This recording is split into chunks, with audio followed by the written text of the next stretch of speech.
Hi everyone! Welcome to another episode of the Gourmand Traveler. So this is part 5 of our Puerto Galera beach trip, and we will find items to buy at the souvenir shops. And let's see kung ano yung mahahanap namin ng mga items. Hopefully, may makita kaming mga pagkain. Anong meron sa? Dito nga pala kami nag-book ng aming island hopping adventure Okay. sa White Beach na ito resort. Kasi tumatanggap sila ng 3 persons in one boat. So, yung 2,500. So, dito na kayo mag-book kung konti lang kayo.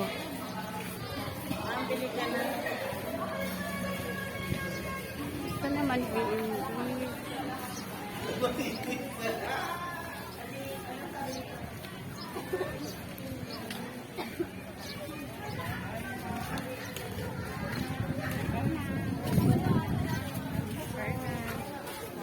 ayan o, marami pagkain ay. Ito natin kasi. Meron pa din, baka meron pa din.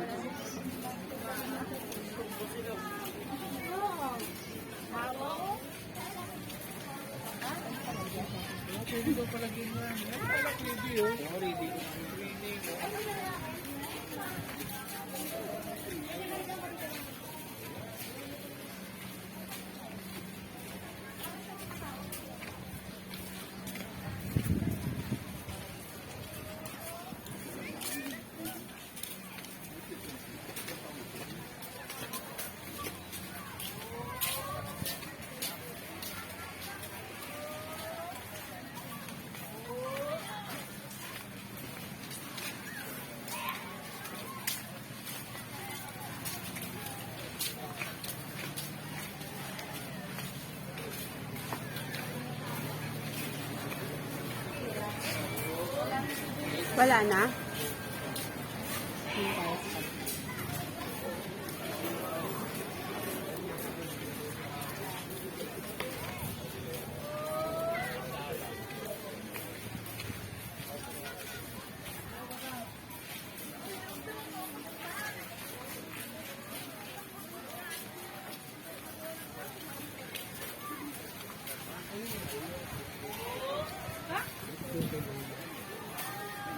Tama mo po.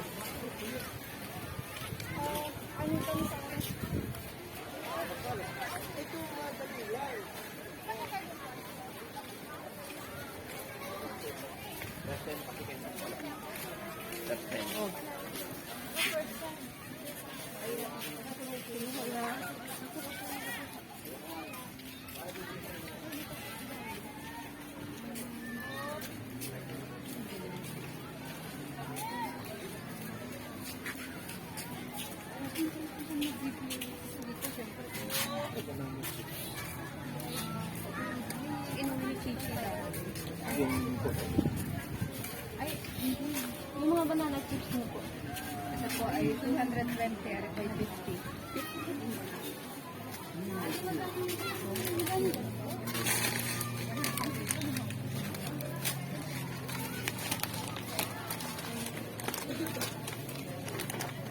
Puro banana.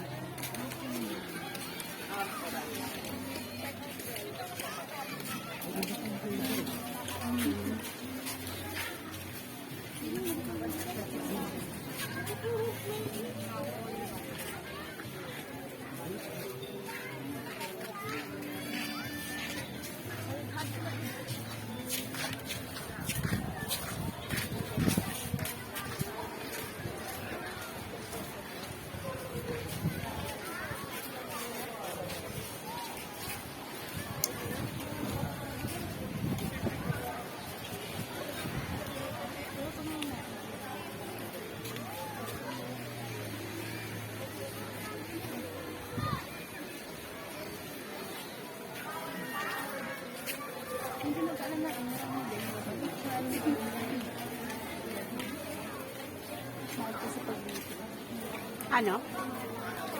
May nagbibinta dito yung mga maglalako. Maraming pagkain.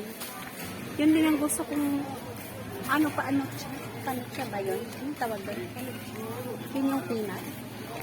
Peanut ba yun? Yung pabilog. Oo. May tarpaulin dyan. Mahal yung chips.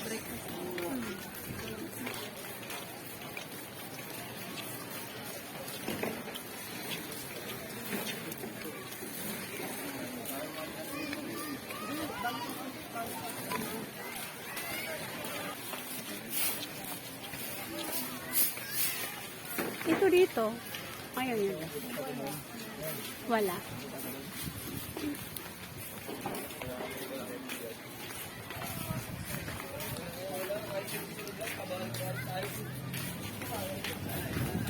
Meron yata doon ay sa mga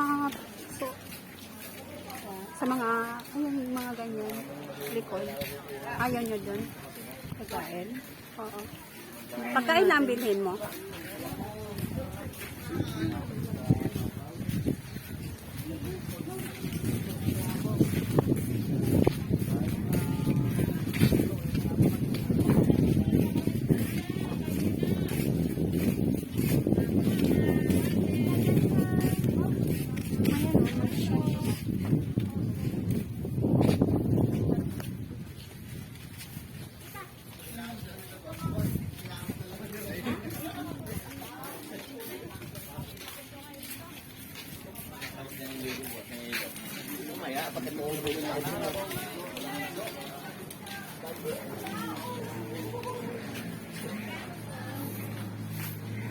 Okay, so after our souvenir shops hopping, ito lang yung nabili ko, dalawang purse, tag 50 pesos.